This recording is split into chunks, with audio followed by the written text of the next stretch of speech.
Parte primera. Capítulo 1. Geometría esotérica. La geometría es el andamiaje de la imaginación. El arte y la ciencia se complementan geométricamente. Podríamos decir así que ninguna expresión artística carece de ciencia, ni ninguna ciencia carece de arte. De ahí que todo conocimiento proviene del íntimo sentimiento creador, no teniendo otra meta a la creación, que inicialmente es percepción, que darle adecuada forma a la imaginación que surge como efecto de los impulsos internos. Existe también, por poco que lo analicemos, un sentimiento de belleza matemática que tiende a la armonía de las formas y de los números, una elegancia geométrica, podríamos decir débica, que puede ser descubierta por doquier, llegando finalmente a la conclusión de que una ecuación matemática, para ser perfecta, ha de tener forzosamente belleza. La ciencia de los números es la ciencia de la forma, y no podemos hablar de geometría esotérica sin referirnos a la armonía existente entre ambas ciencias. Con respecto a esa geometría oculta, habrá que tener en cuenta también que todos los cuerpos en el espacio se comportan de acuerdo con la posición que ocupan en el mismo con respecto a otros. Sus coincidencias y sus conjunciones, es decir, las figuras geométricas que constituyen en su mutua interdependencia, tienen un significado básico, podríamos incluso denominarlo kármico, al ser observadas desde determinados ángulos de visión o perspectiva. La contemplación del universo desde nuestro particular campo de percepciones tiene una importancia considerable desde el punto de vista esotérico, y la mecánica misma de los astros, es decir, sus movimientos apreciables de rotación y traslación, motivarán en el espacio aquellas condiciones íntimas que producen nuestros particulares estados de conciencia. Creemos que por primera vez, quizás en los estudios esotéricos, se intenta enlazar la idea del karma solar, planetario y humano con la posición geométrica de los astros en el firmamento. En nuestro caso particular, consideramos al planeta Tierra como centro de nuestras percepciones y al universo entero como un inmenso campo de perspectiva.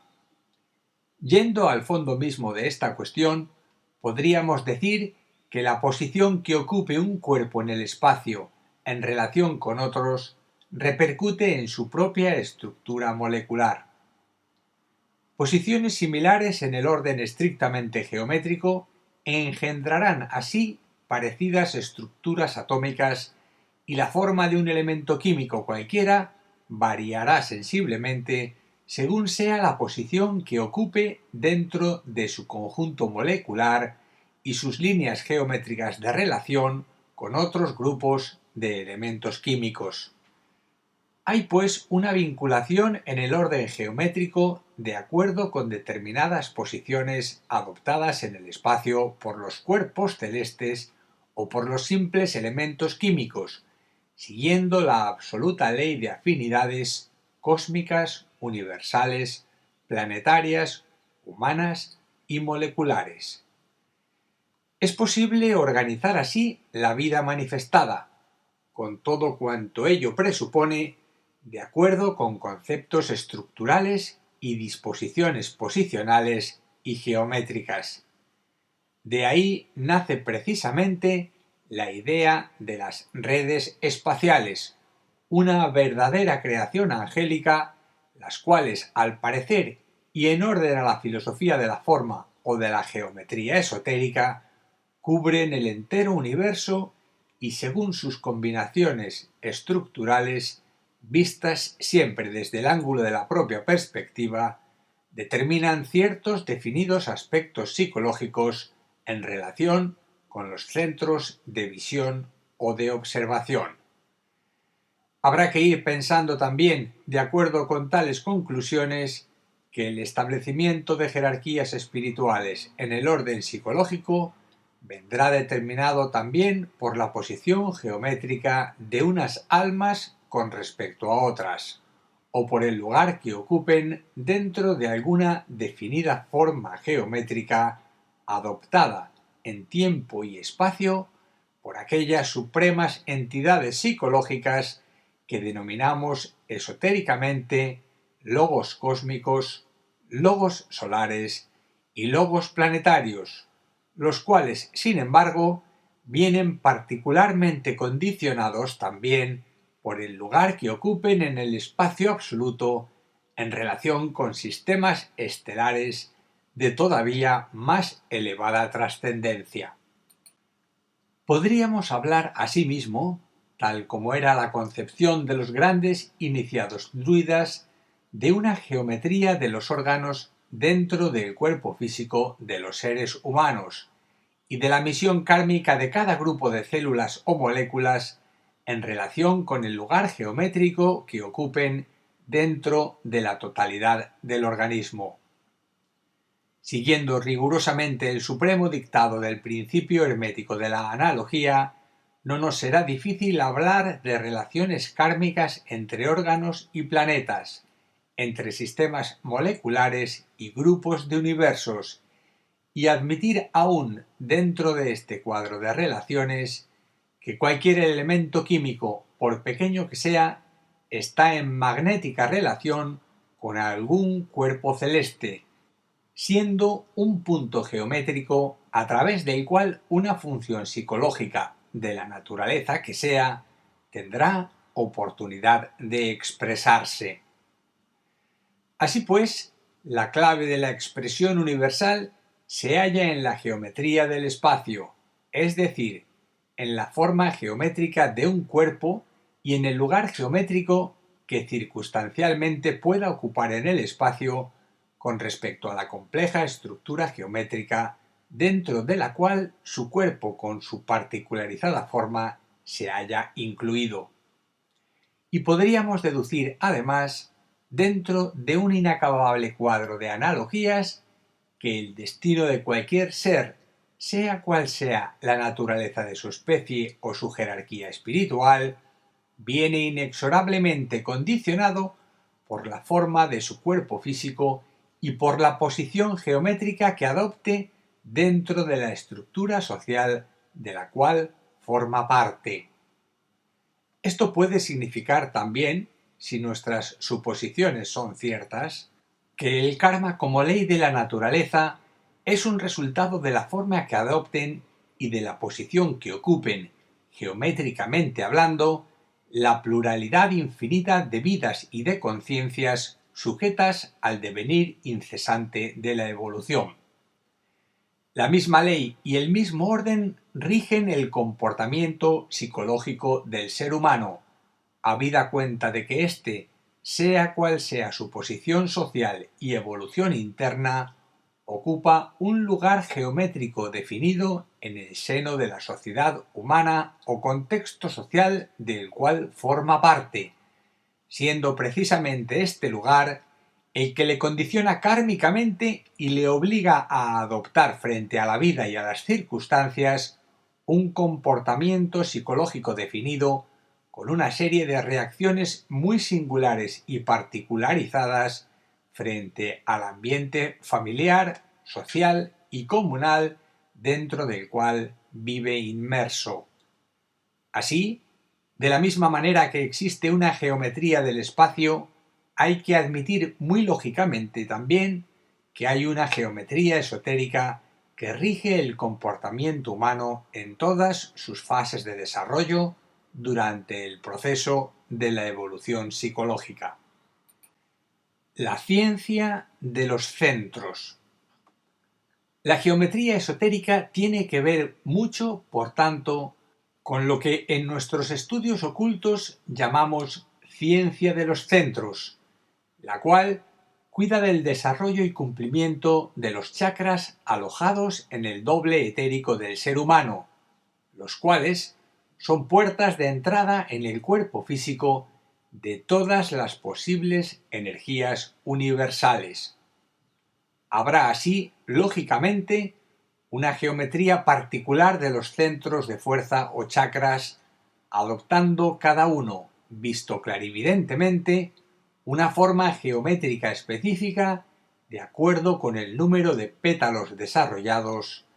la cual estará relacionada con ciertos centros cósmicos de los cuales copiará o absorberá aquella definida forma geométrica. No será en vano, pues, que el centro Muladhara, de la base de la columna vertebral, adopte la forma geométrica de la cruz, con 4 pétalos desarrollados, que el chakra Anahata del corazón tenga la forma geométrica o mística de un loto con 12 pétalos, o que el centro Sahasrara, el de la cúspide de la cabeza, aparezca como una montaña de fuego dentro de la cual puede apreciarse un loto indescriptible conteniendo 1000 pétalos. Las energías cósmicas procedentes de centros estelares más allá de la medida de nuestro entendimiento se proyectan sobre todos los centros vivos de la naturaleza, condicionando sus expresiones y dotándolos de una forma geométrica determinada, sea la que se refiere a un plano de un universo, a un reino de la naturaleza, a una raza humana o a una definida especie dentro del insondable marco de la creación. Hay que tener en cuenta, por tanto, que toda unidad psicológica condicionante de no importa qué tipo de forma geométrica viene condicionada a su vez por la posición que ocupe dentro de cualquier estructura molecular o social, la cual es un resultado de la unión y relación de un incalculable número de unidades geométricas, en realidad minúsculas vidas débicas, cada una de las cuales, con su particular idiosincrasia, temperamento y carácter psicológico, si podemos decirlo así, cuyas reacciones totales dan fe de una estructura determinada, sea atómica, molecular, psicológica o espiritual.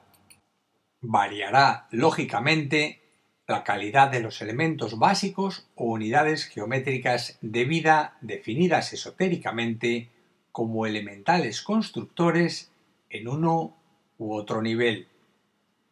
Son en realidad la vida de Dios en movimiento incesante de traslación,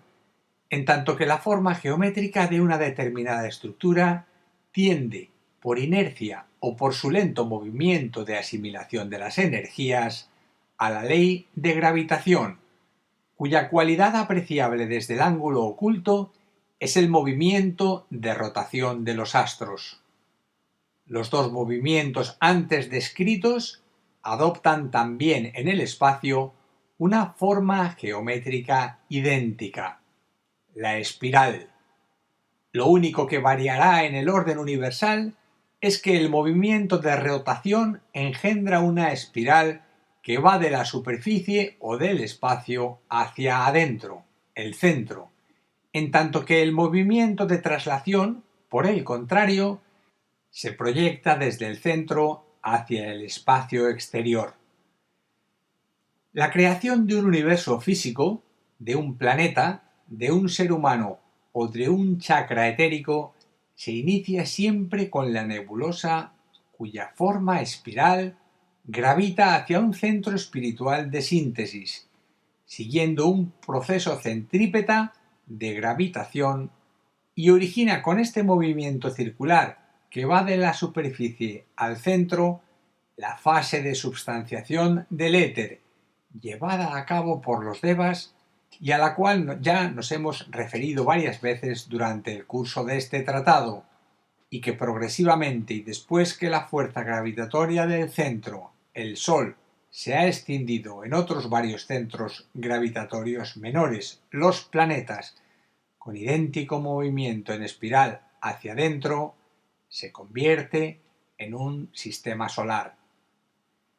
Cada uno de los planetas son unos centros, chakras o expresiones geométricas de las cualidades que el logo solar trata de revelar a través de las mismas. Hay, por tanto, en todo universo, si es que son ciertas para el cosmos absoluto las leyes de analogía que rigen para nuestro sistema solar, dos movimientos principales: el de rotación de cada astro alrededor de sí mismo, creando un centro gravitatorio particular y con ello un tipo definido de expresión psicológica y singularidad geométrica,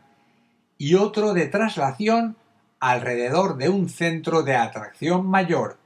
llámesele Sol, constelación o galaxia, que le crea un sentido más o menos acentuado de dependencia cósmica. En el aspecto psicológico, la fuerza centrípeta o de rotación sobre sí crea el sentimiento de separatividad o de egoísmo. Por el contrario, la fuerza centrífuga o de expansión hacia un centro mayor fuera de la propia gravitación despierta, promueve y desarrolla el sentimiento de unidad y de altruismo y aproxima íntimamente al astro a su centro de atracción mayor, en donde misteriosamente intuye, presiente o adivina el espíritu de síntesis que está en la base potencial del cosmos absoluto. Parecerá extraño quizás que hablemos de cualidades psicológicas al referirnos a los astros que pueblan el infinito firmamento. Hay que tener en cuenta, sin embargo, que en la fase primaria u original de cada cosa se halla una motivación oculta, un tremendo impulso dinámico e inteligente que impele a la manifestación. Ahora bien, considérese que tal impulso dinámico e inteligente no procede de la materia substanciada mediante la cual todas las cosas fueron hechas,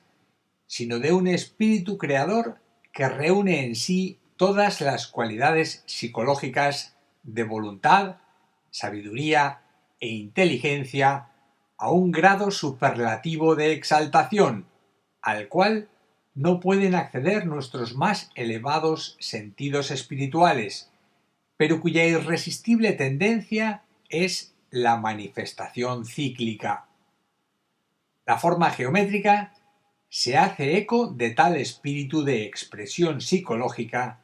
y surgen así del espacio absoluto todos los cuerpos universales, desde el más pequeño y humilde asteroide a la más absoluta y trascendente galaxia. Bien, esta idea podrá parecer quizás demasiado abstracta. Aplíquese, no obstante, el principio de analogía, analícense los dos movimientos universales conocidos como rotación y traslación, inténtese penetrar en sus remotas causas originales y se tendrá una idea concreta e intelectual de las trascendentes realidades cósmicas, una ventana abierta a las insondables profundidades del infinito espacio, la cual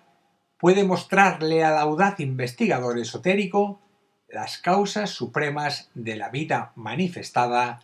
así como los orígenes psicológicos del ser humano. El reino angélico, el centro de equilibrio entre vida y forma. Cuando analizamos la relación existente entre la vida espiritual y la forma material, entre la voluntad de ser y el propósito de realizar, observamos los fenómenos producidos en el espacio por las dos fuerzas básicas que rigen el orden cíclico del cosmos. Hacia adentro, hacia el alma espiritual o ser inmanente, se halla el secreto psicológico de rotación o de gravitación. Hacia afuera, en dirección al ser trascendente que llamamos Dios, se halla el misterio psicológico de traslación o de expansión cíclica. Esotéricamente, y siempre debo hacer esta obligada aclaración, se percibe un espacio geométrico que es externo y otro espacio psicológico que es interno. Las condiciones que rigen el espacio, considerado como una entidad, son idénticas en los dos casos, pero cuando hablamos de un espacio geométrico, introducimos en nuestro estudio el factor tiempo, el cual condiciona desde el centro gravitatorio de todo cuerpo de substancia las cualidades psicológicas que sólo con el tiempo pueden manifestarse y llegar a su plena madurez y perfección. Llegará, sin embargo, un momento en la vida de todo ser viviente en que el tiempo y el espacio se equilibrarán adecuadamente y constituirán un fenómeno único de conciencia, de unidad o de síntesis. Es en aquel momento solemne en la vida de la naturaleza, de un reino, de una raza, de una especie o de un ser humano, que se cumplirá un destino establecido de perfección y se realizará plenamente un arquetipo, depositario de una idea de Dios y contenedor de ciertas elevadas cualidades de sí mismo. ¿Cómo ha sido posible tal prodigio? ¿Cómo se ha realizado tal milagro? Todo en la naturaleza es un prodigio,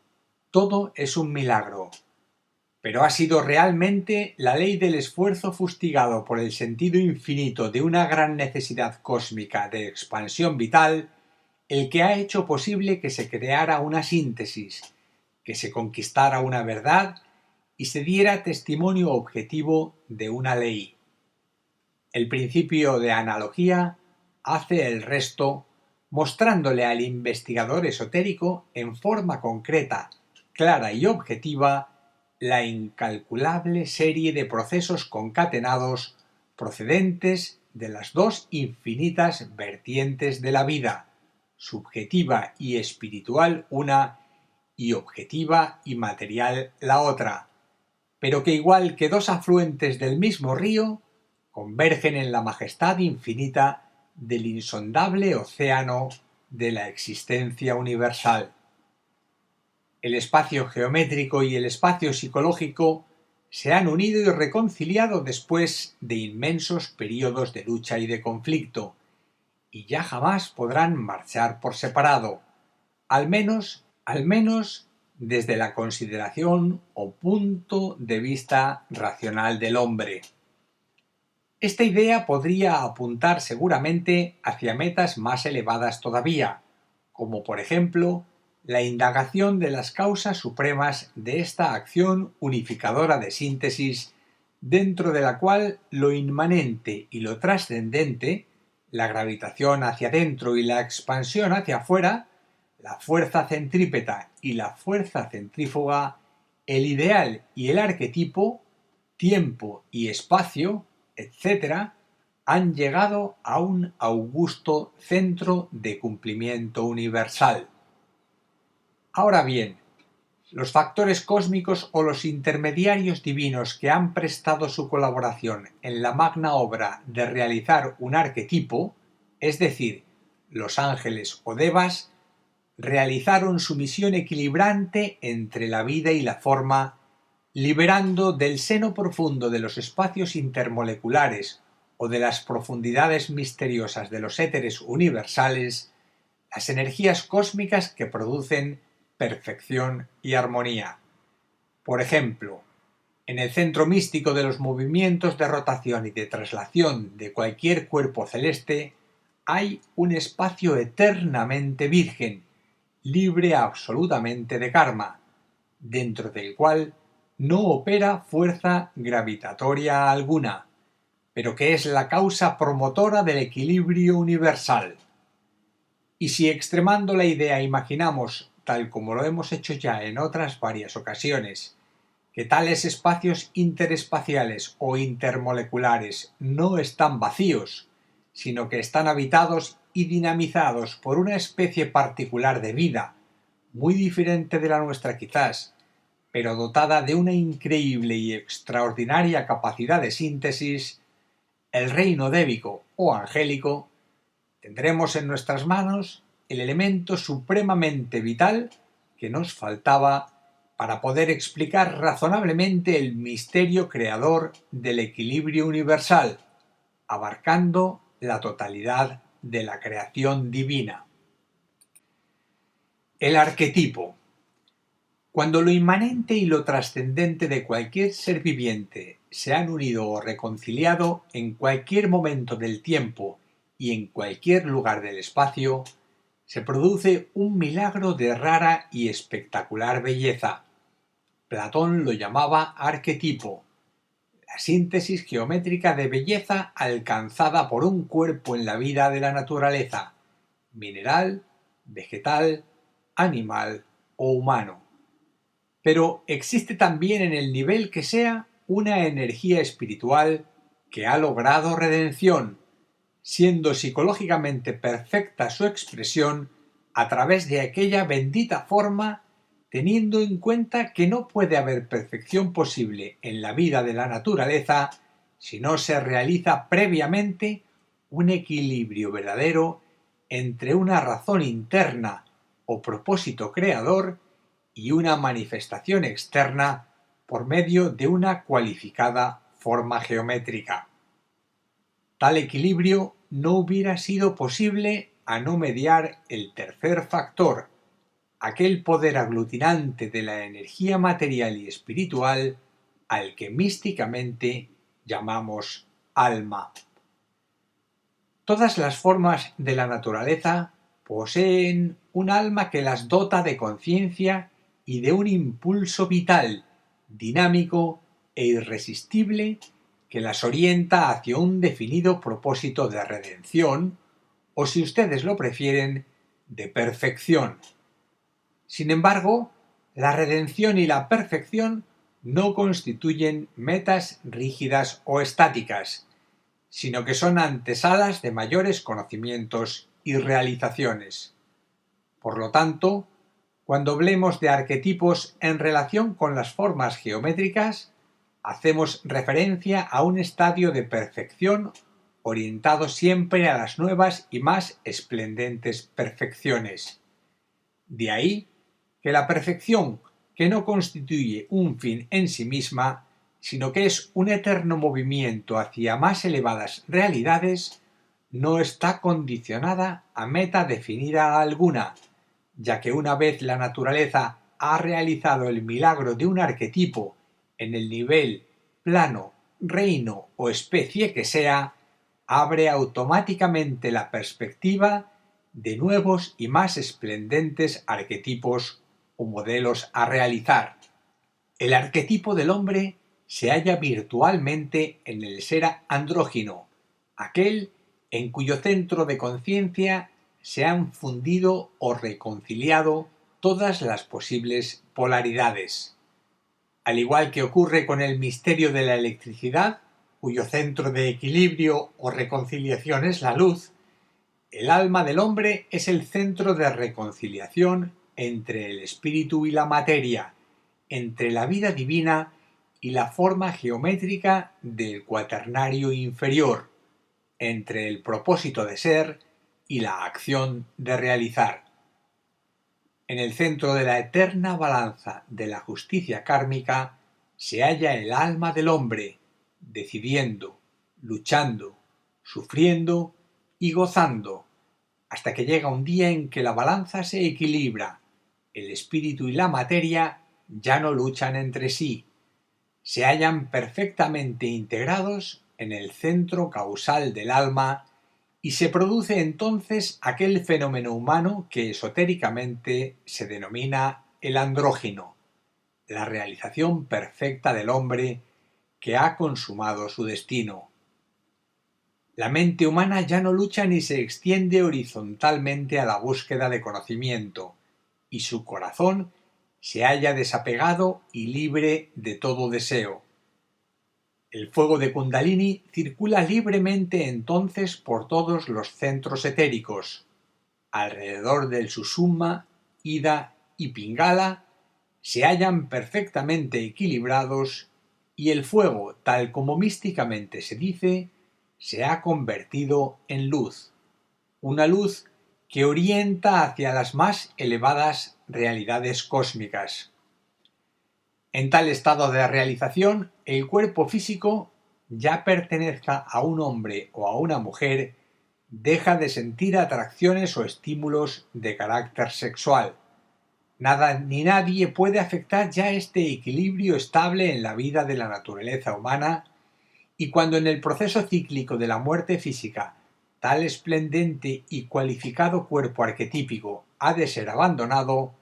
la conciencia del alma no se refugia en el Devachan,